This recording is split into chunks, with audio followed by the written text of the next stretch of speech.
तो अपने selfish motive को लेके चल रही है फुकरे इंसान के साथ, तो ऐसा लगता है वो खुद वीक है फुकरा इंसान के सामने। एल्विश का मेरे को इतना कुछ पता नहीं है, तो किसी यूट्यूबर के रोस्ट वोस्ट होने से मुझे कोई फर्क नहीं पड़ता, क्योंकि उसके फॉलोअर्स ज़्यादा है, मेरे ख्याल से उसकी सोच ही वही है। मास्टरमाइंड अभी अगर 6 लोग बचे हुए हैं तो उसमें से मास्टरमाइंड तो मैं पूजा जी को ही बोलूँगा। जो था रियल था, जो मेरी फीलिंग आई मैंने बोल दी।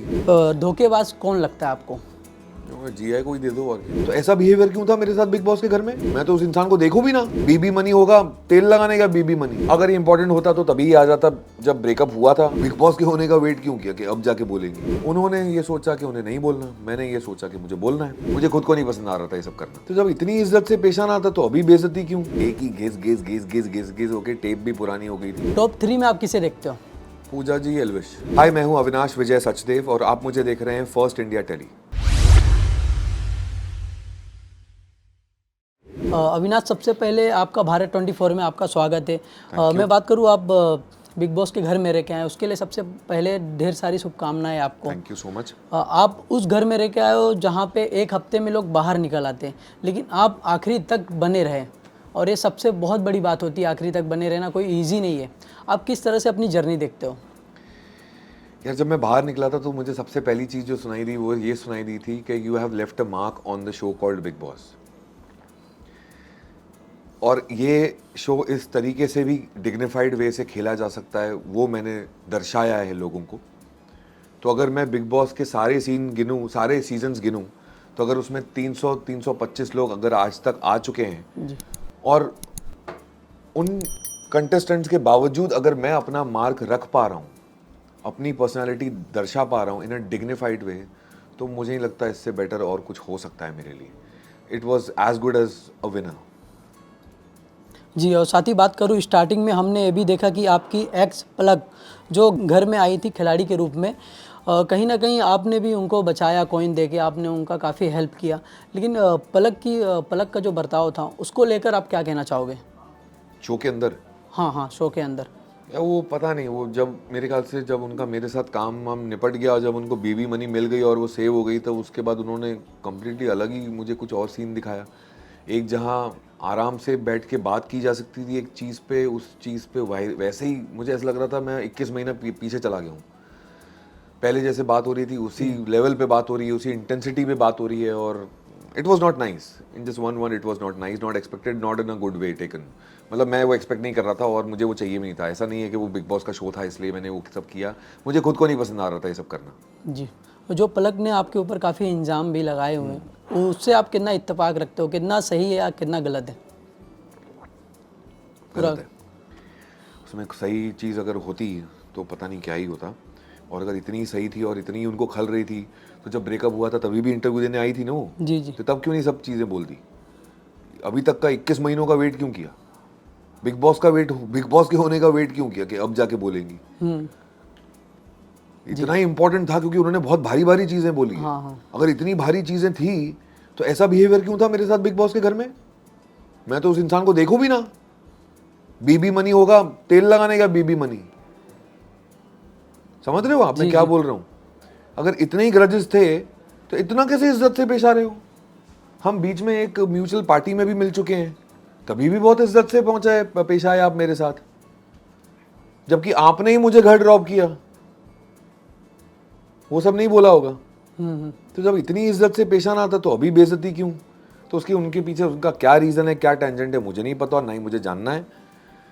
अगर ये इंपॉर्टेंट होता तो तभी आ जाता जब ब्रेकअप हुआ था। 21 महीने के बाद क्यों आ रहा है मालूम नहीं। I just have one thing to say to her, please get over me and get well soon. जी। आई थिंक ये कहीं ना कहीं फ्रस्ट्रेशन है कि एक हफ्ते में बाहर निकल गई बीबी का बिग बॉस से, और वो कहीं तो निकलेगा और मेरे अलावा तो और कोई पंचिंग बैग है नहीं उनके पास। तो चलो फिर।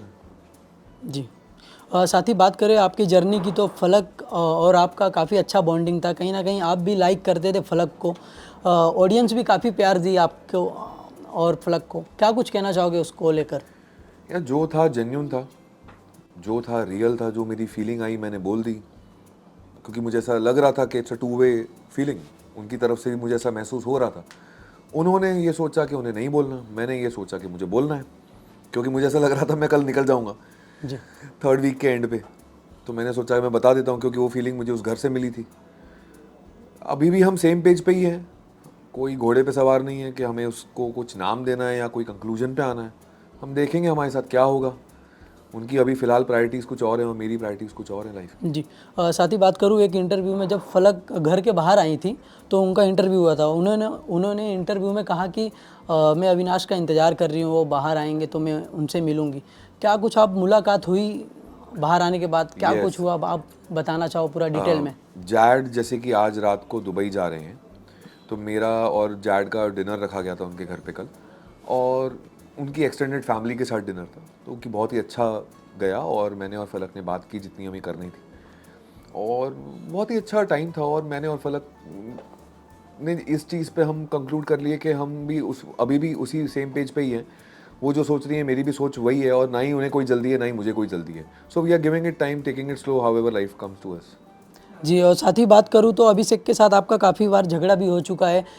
एक टिकट टू फिनाले था, टास्क था, उसमें भी आपका गर्मा गर्मी हो चुका था। क्या कुछ कहना चाहोगे उसको लेकर? और टिकट टू फिनाले टास्क में तो वो किसी और चीज़ को लेके मेरे पे चढ़ गए थे। वापस वो 36 वाली चीज़ वापस आ गई थी जिस पे मैंने रिएक्ट ही नहीं किया, क्योंकि मेरे लिए वो अब इम्पोर्टेंस ही नहीं थी। वो एक ही घिस घिस घिस घिस घिस घिस होके टेप भी पुरानी हो गई थी। मेरे ख्याल से उनके पास कुछ और बचा नहीं था मेरे को कहने के लिए, तो वो बार बार वही टेप घुमाते रहते थे। कुछ अगर नया बोलते तो मेरा भी नया रिएक्शन आता, बट वो एक ही चीज़ पे कितनी बार रिएक्ट करेंगे। मैं बात करूँ स्टार्टिंग की तो अलविश यादव जब आए थे, उन्होंने आपको रोस्ट भी किया था, उससे आप कितना इत्तेफाक रखते हो? नहीं, उन्होंने रोस्ट किया, मैं रोस्ट हुआ कि नहीं वो तो पूछो। हाँ, वही पूछ रहा हूँ मैं नहीं हुआ। जी। वो उन्होंने किया होगा अपने साइड से, उनके फैन फॉलोइंग के लिए। मेरे को कोई फर्क नहीं पड़ता है, मैं जिंदगी में रोस्ट हो चुका हूँ, तो किसी यूट्यूबर के रोस्ट होने से मुझे कोई फर्क नहीं पड़ता। जी, अलविश ने बीविका को कहा था, कुछ तो कहा था, सलमान सर ने उनको समझाने की भी कोशिश किए थे, लेकिन जो अलविश के फैंस फॉलोवर्स है कहीं ना कहीं एक नाराज़ हो गए। सलमान खान सर के इतने बड़े जो स्टार है, 3 मिलियन फॉलोवर्स कम हो चुका है उनका, उसको लेकर आप उसको किस तरह से देखते हो आप? ये मैं फॉलोवर्स वाला आदमी नहीं हूँ जी। मैं सोशल मीडिया पे इतना एक्टिव नहीं रहता। एलविश का मेरे को इतना कुछ पता नहीं। I don't have anything to say on this. जी, सबसे अच्छी बॉन्डिंग आपकी किसके साथ थी फलक के अलावा? पूजा जी और जैड। जी, और घर के अंदर की बात करूँ तो कहीं ना कहीं सबकी फैमिली आई थी, आपकी भी फैमिली आई थी, तो एक इतने दिनों के बाद जब फैमिली से मुलाकात होती है तो क्या कुछ मन में चलता है मिलने के बाद? मुझे सिर्फ एक ही सवाल था, घर पे सब कैसा है? जब मम्मी ने बोल दिया घर पे सब ठीक है, पापा की तबीयत ठीक है, आप मेरी खुद की तबीयत ठीक है, बात खत्म हो गई। उसके बाद सब इधर उधर की बातें चल रही थी, मेन पॉइंट्स खत्म। जी हाँ, साथ ही जिया की बात करूँ तो काफ़ी अच्छा बॉन्डिंग था आपका जिया के साथ। हाँ, मेरा तो था, उसका मालूम नहीं। हाँ, जिया के साथ आपका काफ़ी अच्छा बॉन्डिंग था, फलक के साथ भी काफ़ी अच्छा बॉन्डिंग था, लेकिन अभी वो अभिषेक को सपोर्ट कर रही हैं, इससे आप कितना इत्तेफाक रखते हो? उसने क्लियरली बोल दिया है मुझे सेल्फिशली खेलना है, तो अपने सेल्फिश मोटिव को लेके चल रही है फुकरे इंसान के साथ, क्योंकि उसके फॉलोअर्स ज़्यादा है। मेरे ख्याल से उसकी सोच ही वही है, क्योंकि वो अपने आप के बारे में भी सोच रही है, तो उसको ऐसा लगता है वो खुद वीक है फुकरा इंसान के सामने। तो वो जब वो खुद को ही वीक समझ रही है तो बात ही खत्म हो गई ना, वो क्या ही सोचेगी फिर। साथ ही बात करूँ तो घर के अंदर मास्टरमाइंड कौन लगता है आपको, जो मास्टरमाइंड हो? मास्टरमाइंड अभी अगर 6 लोग बचे हुए हैं तो उसमें से मास्टरमाइंड तो मैं पूजा जी को ही बोलूँगा, क्योंकि वो हर इंसान की परख बहुत अच्छे से रखती है, हर सिचुएशन की परख अच्छे से रखती है और हर टास्क की परख भी अच्छे से ही रखती है। जी, उनका एक्सपीरियंस उनका साथ दे रहा है और देना भी चाहिए। घर के अंदर चीटर और धोखेबाज कौन लगता है आपको? जिया को ही दे दो, और क्या। जिया को। टॉप 3 में आप किसे देखते हो? पूजा जी, एलविश। सलमान सर के बारे में क्या कहना चाहोगे आप? भाई वो तो गुरु हैं मेरे, उन्होंने तो सिखाया है सब कुछ, उन्हीं की वजह से तो यहाँ पहुँचा हूँ मैं 7 हफ्ते तक। जी, और फैंस को क्या कहना चाहोगे जो आप घर में थे, जो आपको ढेर सारी प्यार दिए, उनके बारे में क्या कहना चाहोगे आप? यार मैं अपने फैंस को ये कहना चाहूँगा कि मेरे फैंस मेरे साथ मेरी पूरी जर्नी के दौरान मेरे साथ रहे हैं, और अब तो बिग बॉस की वजह से मुझे और भी फैंस मिले हैं, क्योंकि बिग बॉस की एक अपनी फ़ैन फॉलोइंग है। और जिस तरीके से उन्होंने मेरा साथ दिया, मुझे सबसे पहला टैग मिला था जनता का, और मैं जब बाहर निकला तो ये ट्विटर पे ट्रेंड कर रहा था कि गेम चेंजर अविनाश।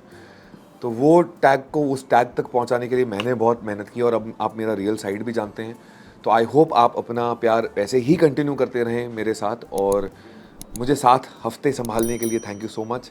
5 बार नॉमिनेट हुआ था मैं, and I will catch you with you very soon somewhere on the screen, so keep supporting. Ji.